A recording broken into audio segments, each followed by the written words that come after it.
this came in. I should have called her sooner, but I thought she'd just tell me straight up. So whenever I talked to her, it took her till last night, yesterday afternoon to give me an You know what answer. this email was? You got to talk to her. I can't, it's too big, I can't read it. Yeah, something about helping out Turning Point. Apparently, I get a part of the reason why it took her so long is because she wasn't sure I just saw it. what her answer was. So you didn't She read must it, have I'll had have to to read it consult tomorrow. with board It members. wasn't, Turning Point needs help moving 8 guys for a day. Need or more something. scores or no? Do the mics sound should loud? Notifications on it. Yeah. Well, this is for Does the PC. microphone seem kinda, Yeah. I mean, I'm okay with it, but, Turn them off. well, no, it seemed loud, I don't know, that's okay. Yeah, louder than normal, but I don't mind. I think it's a little We're ready loud. to go. Go. I gotta Okay. put my notifications on for my baseball game. Yeah.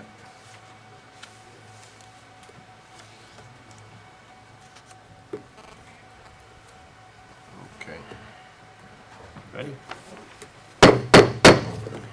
Good evening, board members and residents. I'd like to call to order the regular board meeting for Tuesday, October 15th, 2013. Will everyone please rise for the Pledge of Allegiance? I pledge allegiance to the flag of the United States of America and to the republic for which it stands, one nation, under God, indivisible, with liberty and justice for all.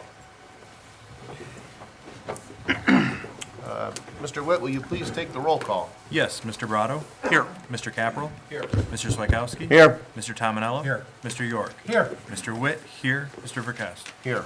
Thank you.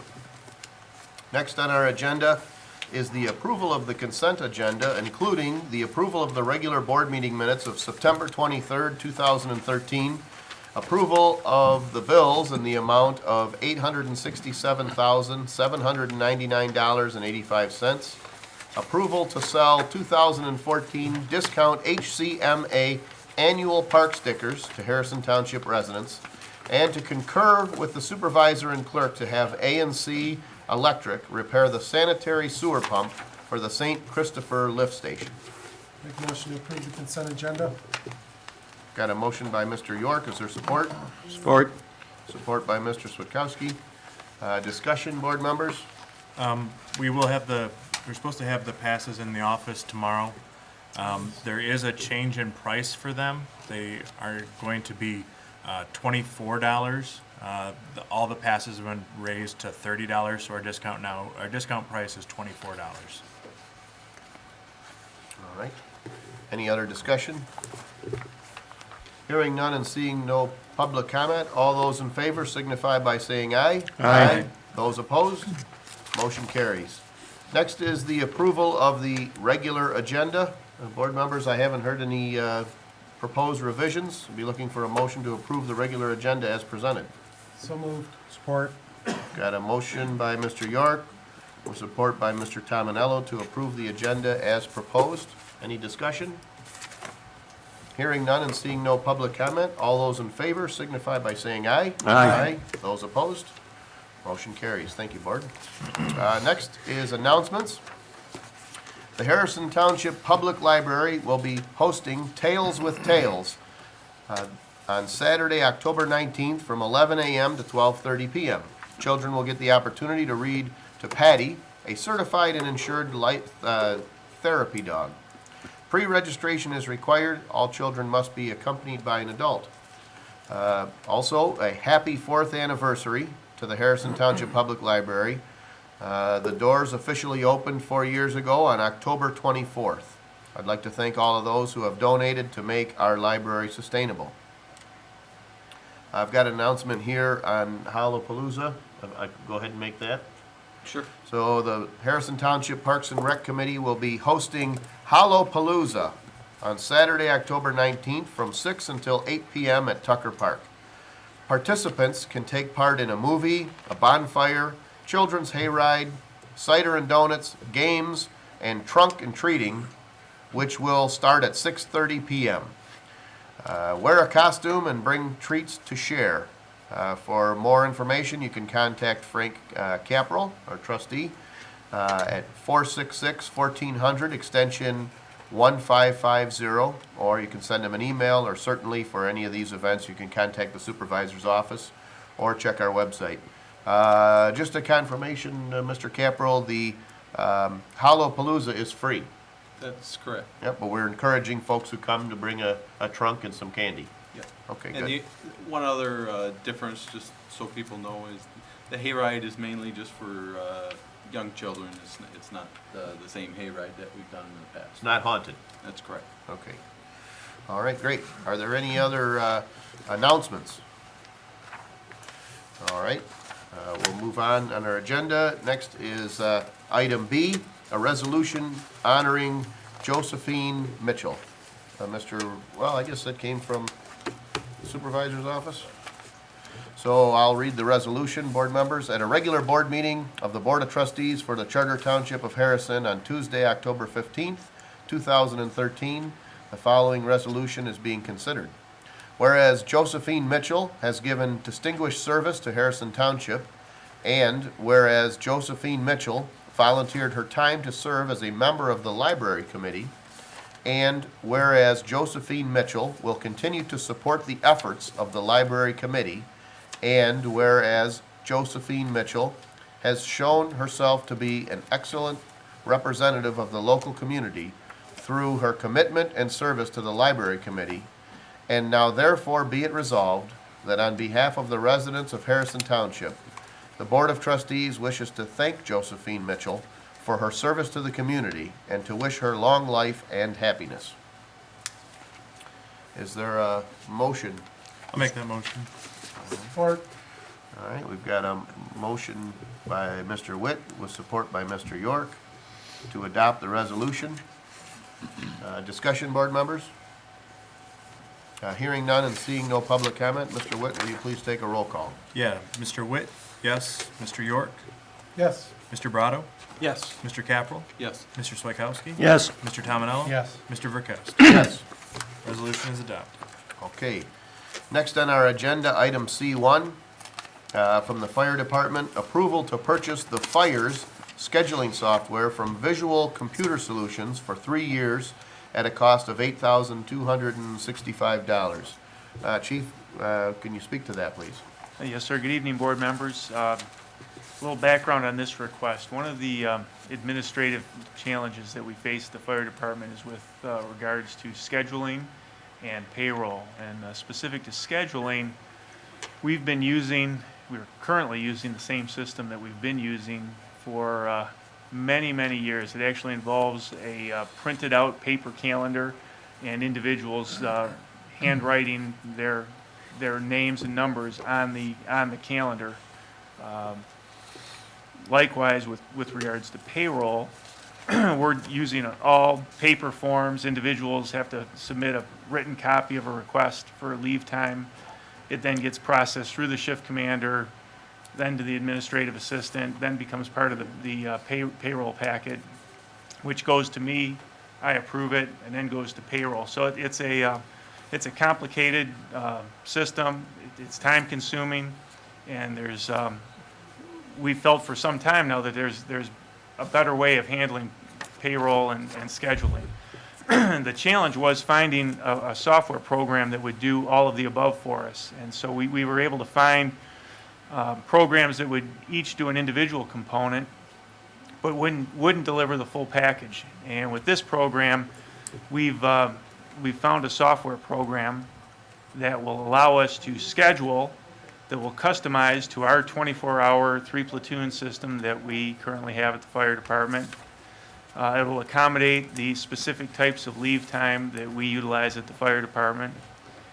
It's web-based. It would allow personnel to schedule leave time from a smartphone remotely using the internet. And it will block out times that's not allowed. So if there's already too many people off to allow for a certain type of leave time, it won't allow it to be taken. So it will reduce errors. It'll notify if overtime is created with leave time. So we anticipate it would reduce errors in leaving overtime unfilled accidentally. But also we ensured that it also works in conjunction with the BS&A payroll software that the township uses.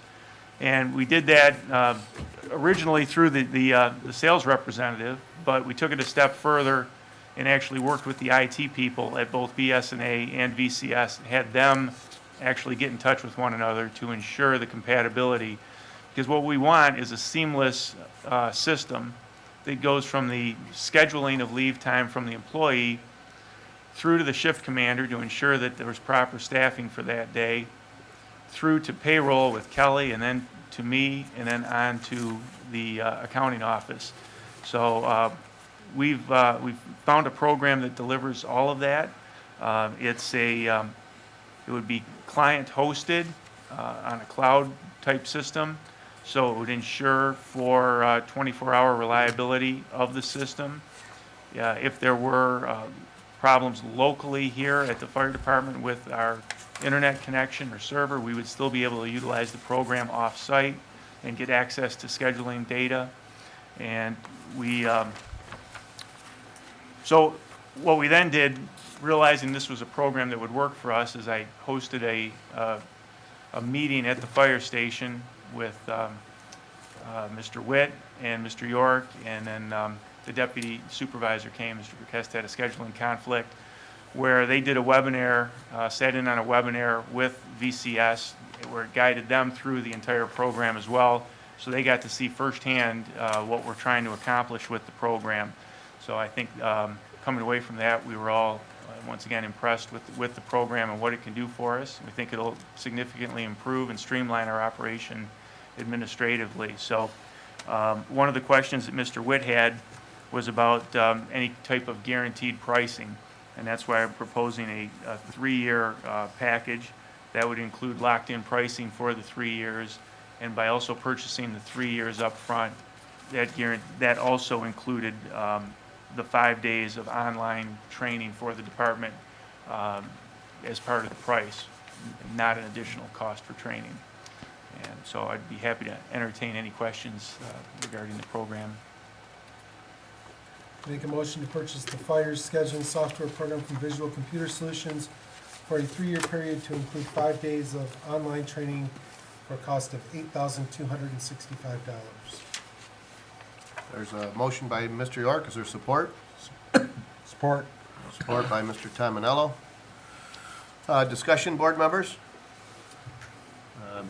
Hearing none and seeing no public comment, all those in favor signify by saying aye. Aye. Those opposed? Motion carries. Thank you, Chief. Thank you, board members. Next on our agenda is item D1 from the clerk's office. Mr. Witt? Yeah, at the last board meeting, we had discussed the policy concerning the appointment of deputies.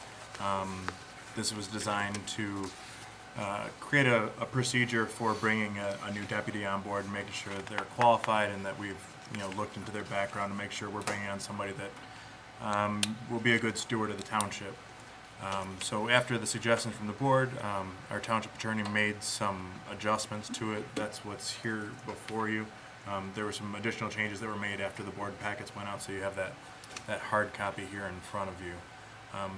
Basically, what the changes did was remove an interview from it and sort of defaulted to having the individual go through as long as everything comes across clean.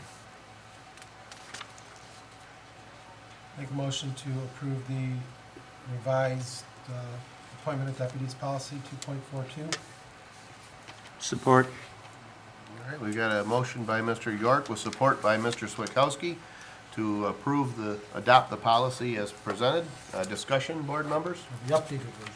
Yeah, well, yep. Basically removing the verbiage that referred to confirmation.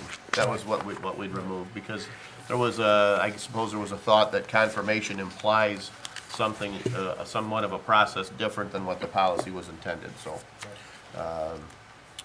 So any discussion? Hey, Mr. Supervisor, I guess I'm still struggling with this a little bit, Okay. because you're talking about a pre-employment physical. And so if a candidate submits to him or herself to a pre-employment physical, I guess I don't understand where it says, should an individual, or let's see, it talks about, it says if the individual is rejected in the process. So if you're going to give somebody a physical what is your criteria for rejection of the physical? And who's gonna make that determination? Well, the intent was that the board would be notified of the results, if anything but routine. Okay, Right.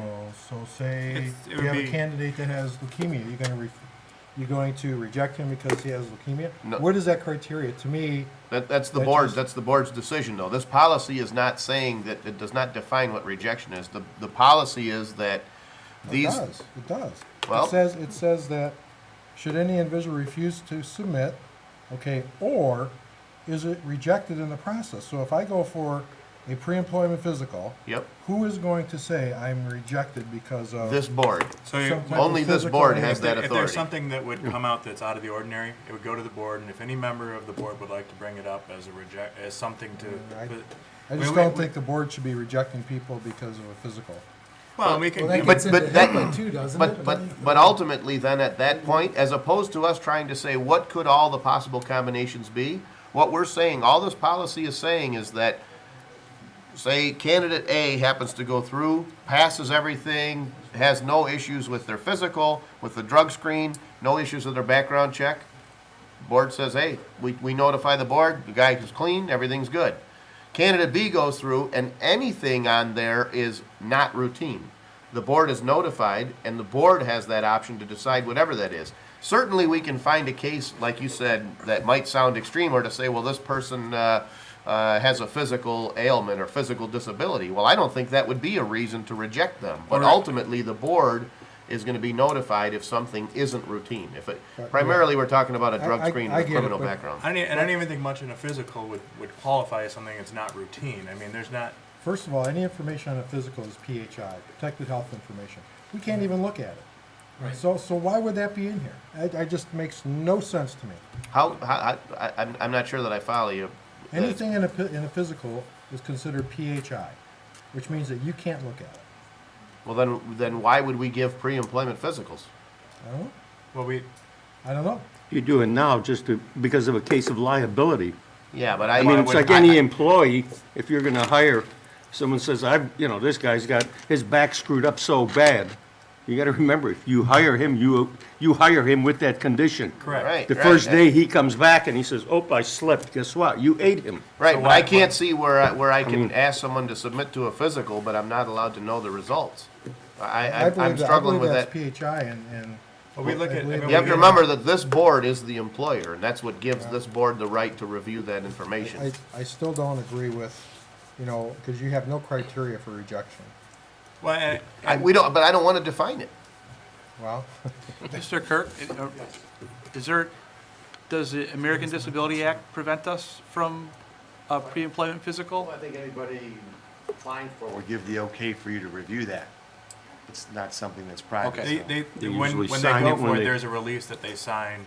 Right. There's a form they get from the accounting department that says, I hereby release this, the results of this. Nothing else, not their medical files, not anything else, Just the just this physical. specific physical to make sure that they know, that we understand the condition that they're walking into this employment with, so that if there is any accommodations that need to be made because we're still bringing them on, we understand what those are.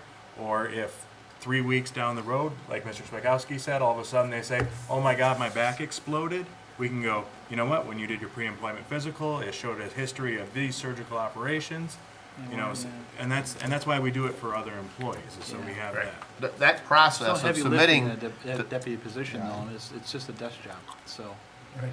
why don't we just remove it? well, Well, every we clerical require person from we everyone hire, else. they get a pre-employment physical. So should we Well, remove it for but I'm not everyone? saying you shouldn't give a physical. I'm just saying you shouldn't be able to reject somebody based on what criteria or no criteria.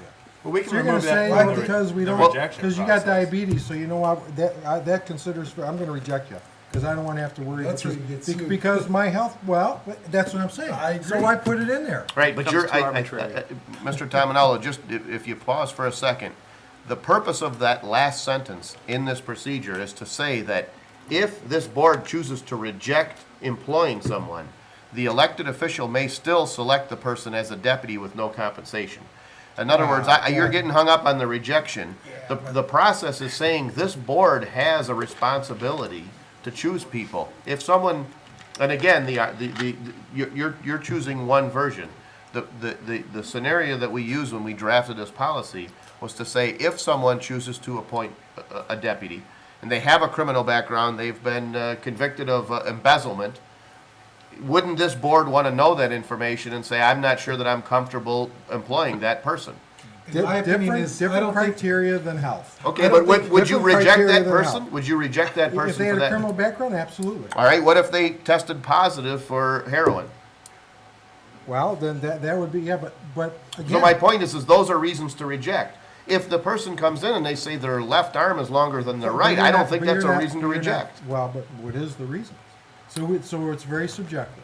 It So is. whatever- But It's that's political. that's true. That's It's but that's the political very in nature. nature. So it's Hiring depending in on the general is board- subjective, Depending on the board you have on hand at that time. which is always the case. What we're saying, we've said that all I just along. don't think you should have. all right, You could take a physical, but I don't think we should reject okay, then because what- of physical, disabilities or. why don't we do this? But when have I said that I'm going to reject someone for physical? That this policy does Because not it said, say, should the individual refuse to submit the information or reject it in the process? right, but that doesn't say it's But- because but of a physical taking ailments. a physical is part of the process. I understand, but So that you're doesn't saying mean you I, could use that criteria in any way you could choose to reject that person. That's what you're saying. But why, but they should be using your doing a logic though, physical. I could There's reject no them because they reason for wear a them yellow not to. shirt. This policy doesn't say that I'm going to reject them for the clothing they wear or the result of that physical. I think we should take that out. I'll amend my motion to take out, after information, take out or is rejected in the process. I'm sorry? I'd like to take out the line after information or is rejected in the process. I agree with Mr. Tominello in this and what I mean, even the discussion here tonight, just having that language in here becomes a political issue. If somebody goes, has a pre-employment physical, what's the criteria? Well, I don't know. I mean, I will tell you that we've hired people and they've had physicals. I've never seen one, nor have I ever heard of the results. Okay, so first of all, you've proposed an amendment. Oh, I'm sorry. Yep, so, I'm just trying to there move it there was along, a right? second by Mr. Switkowski. If we're gonna continue with discussion, I should give him Read that the, amendment again. it would be basically to approve the policy, but on the second to last line, after the word information, strike the words or is rejected in the process. So in other words, the sentence would now read, should an individual refuse to submit to the information, the elected official may still select the individual as deputy with no compensation. Fine. Okay? Now, I'd like a little bit of comment or debate on that. That sentence, as it reads, to me, is a little misleading. And again, as we've discussed, this is kind of a paper, proposal here because it doesn't change, the adoption of this policy doesn't change our rights. But one could argue that said, should an individual refuse to submit to the information, the elected official may select him with no compensation. But that implies that if they do submit to the information, then no such process exists. What concerns me about removing that line is it implies that the board has somehow given up their ability to hire people for the township. I understand your concern about the pre-employment physical. I get that. But what if the drug screen or the criminal background check, it shows some significant flaws in the person's character? As a board member, I do not wish to employ that person or give him the responsibility that a deputy would hold. And So I would agree thereby with- say I I would agree reject with- that I would person. agree with you. Maybe reject isn't the right word, Well, but I maybe- think there's a need for some language in there saying, maybe- acknowledging the board's right. And maybe Like the Mr. Hu exclusion said. of the physical, let me finish. Maybe the exclusion of the pre-employment physical as a item that can be grounds for this board to consider for rejection would calm That would your work. fears. That would work. Because I respect what you're saying, but I don't want to completely exclude that pre-employment physical because there could be a I workers' totally- comp issue. And I agree, I or- totally understand, I agree. So, Mr. Huth said it best. These are not regular employees. These are appointed employees. And I cannot think of an elected official anywhere that if they appointed a deputy and the deputy came back with a bad drug screen, that they're gonna appoint him. It becomes a political nightmare.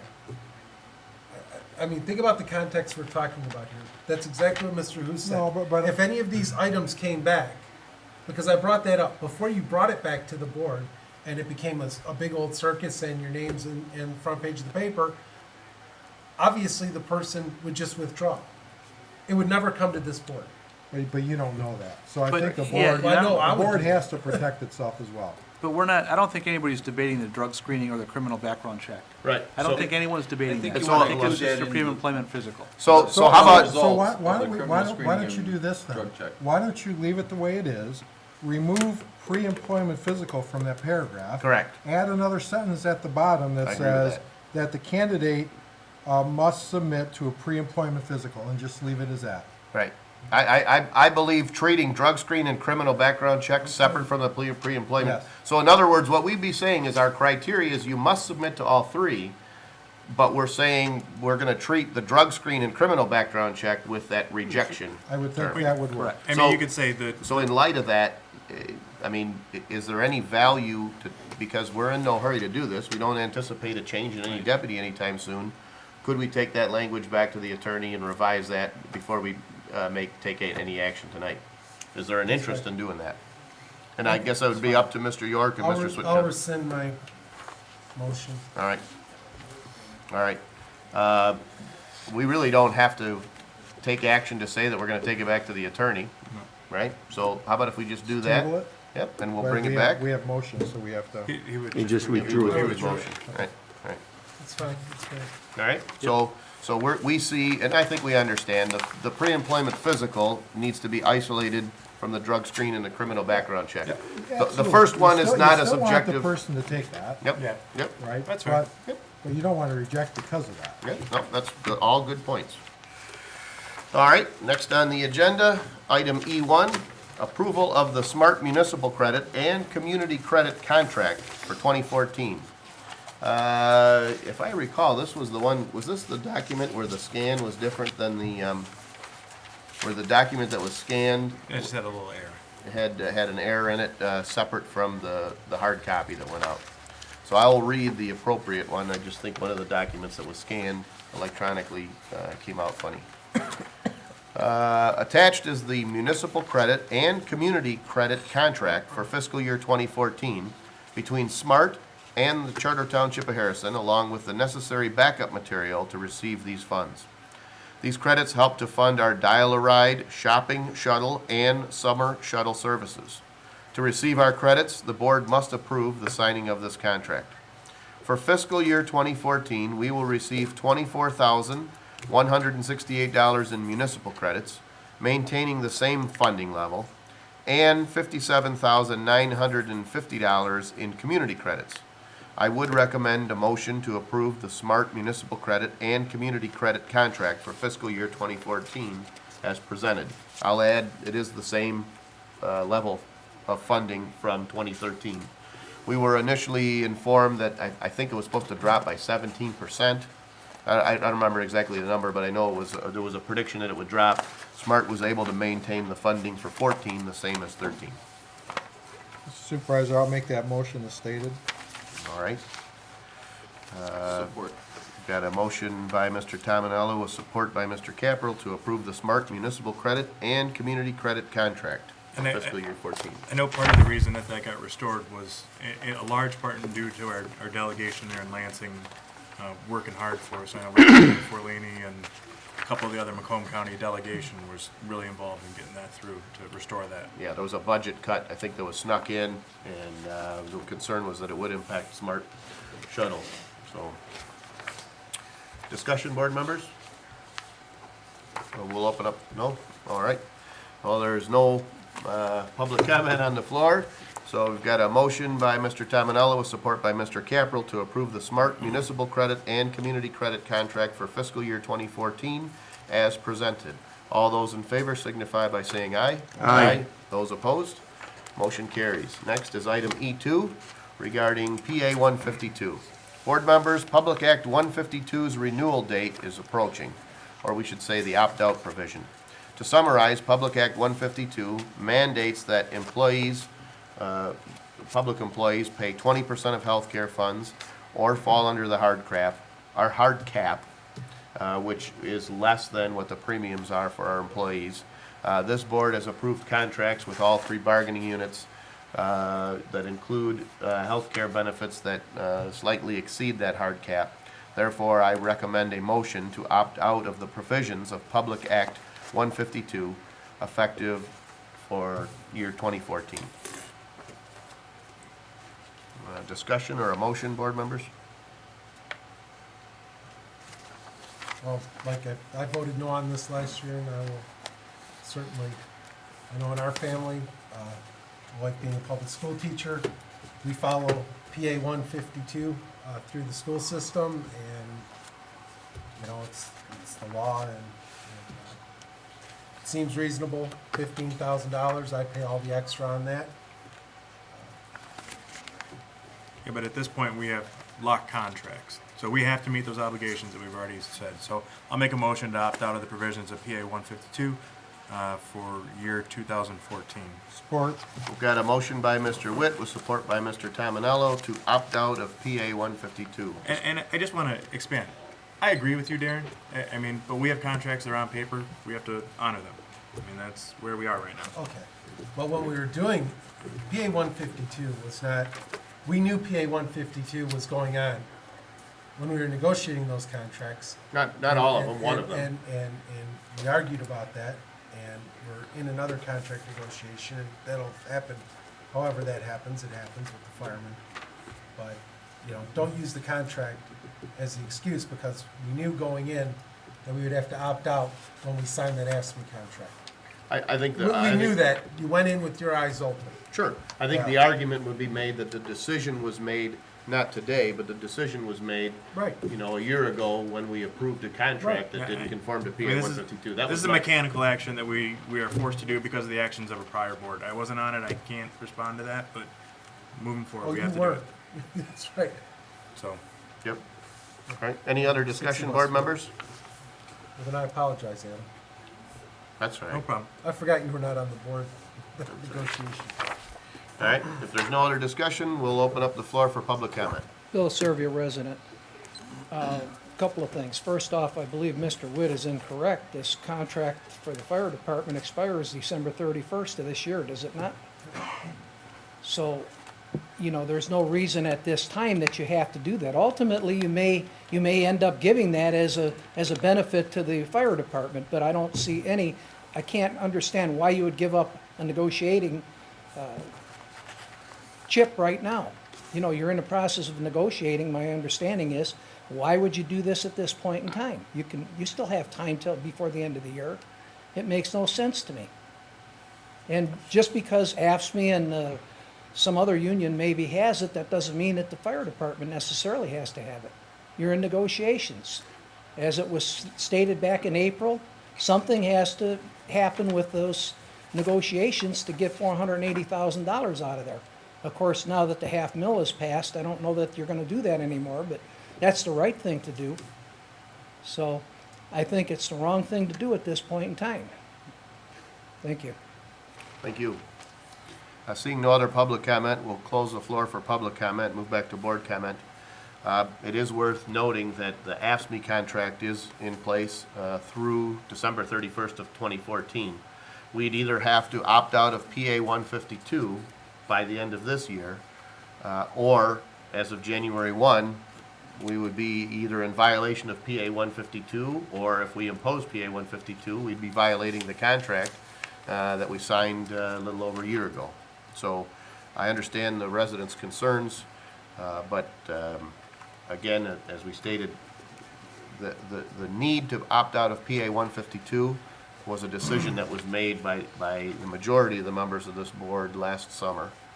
And it's important to understand that our costs are not a significant amount higher than what the hard cap is. But at the time, it's worth reminding everyone that we believe that having our employees participate through a high deductible plan with some savings component would encourage proper utilization instead of overutilization of healthcare, which in the long run could save us money on renewal costs. So, any other discussion? Hearing none, we've got a motion to opt out of the provisions of PA 152, effective through the renewal date of 2014. All those in favor, Could you get a signify. roll call? Sure. Mr. Witt? Yes, Mr. Witt? Yes. Mr. Tominello? Yes. Mr. Brado? Yes. Mr. Capral? Yes. Mr. Swikowski? Yes. Mr. York? No. Mr. Verkest? Yes. Motion carries. All right, thank you. Next on our agenda is public comments, after which we do have a closed session to discuss fire chief's performance review and contract. So we'll open up the floor now for public comment. Bill Servio, resident. I stayed up here because I was going to speak to D1. I maintain, I stated last month when this came up. Currently, all 3 deputies are full-time employees, and you have scheduled work. They have benefits based on 40-hour work week. I believe it's against the federal law for you to pay them nothing, unless you're going to reduce their work week to nothing. If you're going to work and they're scheduled to work, you have to pay them something. So therefore, you should take that out of there. Plus, it's a political thing anyway. You have the right to review for drug testing and some other things. But other than that, it's an appointment. You know, it's no different than all 7 of you. You run for office, there's no criteria other than you have to be an elector and you can't be a felon. It's pretty loose criteria. Mr. Witt may not pass if you put some of the things you were discussing. He may not be able to be an employee here if he had to be subjected to the same thing. If you're worried about health care costs and things of that nature, as Mr. Tominello mentioned. There's no reason for this policy to start with. I don't understand what the purpose of it is. You've been getting along. I've been coming to these meetings for well over 20 years, and there's never been a problem with any of the employees. Why do you need it? Thank you. Thank you. Seeing no other public comment, we'll close the floor for public comment. Move back to board comments. Yes, Mr. Chairman, one of the things, looking on the zoning board of appeals, we're in need of a second alternate. Okay. Okay, we've run through this year a number of times where there's only 4 members present. And, you know, at the beginning of the meeting, we always mention to the petitioner that they have a right to a full board. Because the TI, with the 4 members sitting up there, 2-2 vote denies their request for any variance. So a couple of times when it's happened, that was the only issue on the next meeting. If we had an alternate there, we wouldn't have needed the expense for another meeting. So we have one alternate, couldn't make the last meeting, so we need a second alternate. The other thing I guess I'd like is an update on what are we doing with the school property.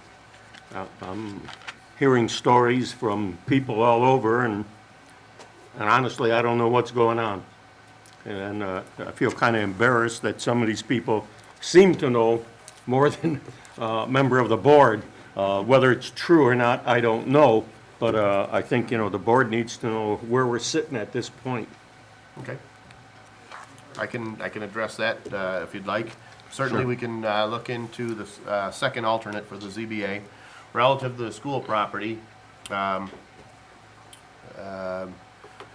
as you know, the 3 full-timers have met with the school district to discuss possible terms to gauge interest in property that we have. At one time, they were interested in swapping land. Some different ideas have gone back and forth.